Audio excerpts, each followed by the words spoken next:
पंचम स्कंद के अंतिम अध्याय में कहा कि जीव जैसे कर्म करता है, अच्छा कर्म करता है तो परमात्मा के पास जाता है, सत कर्म करता है तो स्वर्ग में जाता है, और जो व्यक्ति बुरे कर्म करता है उसे नरक जाना पड़ता है। फिर यहाँ 28 नरकों का वर्णन आया। जो नरक हैं तामिस्त्र, अंधतामिस्त्र, रौरव, महारौरव, कुंभिपाक, काल, शूद्र, ऐसे 28 नाम के नरक हैं।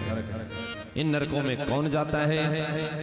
जिस प्रकार से हमने वस्त्र पहना, यदि वस्त्र साफ सुथरा है तो पानी में डालो, सर्फ में डालो और निकालो, सुखाने डाल दो, धुल गया, साफ हो गया। नहीं साफ हुआ तो फिर मशीन में डालो और घुमाओ और साफ हो गया। अगर और दाग लगे हुए हैं तो थोड़ी देर हाथ से रगड़ो, साफ हो गया। अब जो इन सब प्रक्रियाओं से वस्त्र साफ नहीं हुआ तो फिर क्या करेंगे? धोबी के पास दिया, फिर धोबी अच्छे से उसको न जाने कौन कौन से केमिकल डाल के खूब डंडे से पछाड़ करके, खूब पचोड़ के, और तब उस वस्त्र के दाग निकालता है। तो हमारी दशा भी यही होती है। हल्के फुल्के दाग हुए तो परमात्मा कहता है चल पार कर देता हूँ, स्वर्ग में भेजते हैं, कुछ दिन भोग भोगे, उसके बाद फिर मनुष्य योनि देते हैं कि जा मनुष्य योनि में फिर से कर्म कर और मेरे पास आ जा। लेकिन जो इन कर्मों से विमुख होता है तो फिर ये नरकों की व्यवस्था बनाई। वहां फिर ये डिटर्जेंट है, अलग अलग प्रकार के डिटर्जेंट, तामिस्त्र नाम का डिटर्जेंट।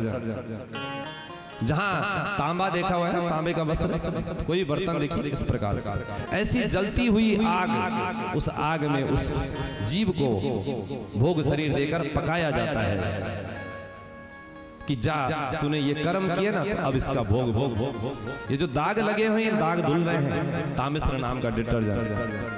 अंधतामिस्त्र जो कभी ठंडा होता है तो फिर कभी गर्म, रौरव, महारौरव, सूची मुख। फिर एक नरक है जहां कीड़े सुई की तरह से होते हैं, उनका मुख सुई की नोक की तरह होता है, जो एक तरफ से जीवात्मा को छेदते हैं और दूसरी तरफ से बाहर निकलते हैं।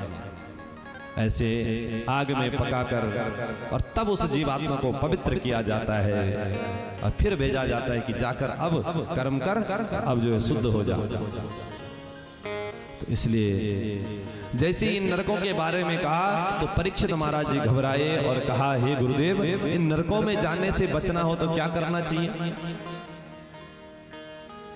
तब सुखदेव महाराज कहते हैं, हे परीक्षित, इन नरकों से बचा जा सकता है। कैसे? बोले जो भगवान की शरण में जाता है। और फिर कहा कि मैं तुम्हें एक उपाख्यान सुनाता हूँ। अजामिल का उपाख्यान सुनाया।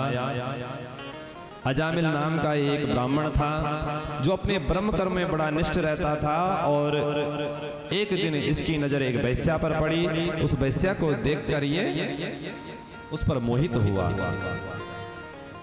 और मोहित होकर उस वैश्या को अब घर ले आया, अपनी पत्नी को घर से निकाल दिया, उस वैश्या के साथ रहने लगा। इसकी संतानें हुई उस वैश्या से। भगवान का भक्त था पहले, इसलिए उस तपोबल से भगवान की एक दृष्टि इस पर पड़ी। अब उनको उनके पालन पोषण के लिए नित्य कर्म करता है। क्या? अब वैश्या को तो धन चाहिए, तो धन के लिए सत्कर्म तो करता नहीं, तो अब बुरे कर्मों से ही धन आएगा। तो क्या करता है? चोरी डकैती कर करके अपने जीवन को चला रहा है। सायंकालीन में कमाने जाता है, आधी रात में घर आता है। एक दिन कुछ ऋषि इस नगर में आए जहां ये अजामिल रहता है, और वहां आकर क्या देखा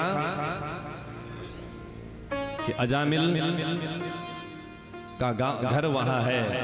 ऋषियों ने जैसे ही एक व्यक्ति से पूछा कि हमें आज रात्रि के विश्राम के लिए स्थान मिलेगा, तो गांव में कुछ लोग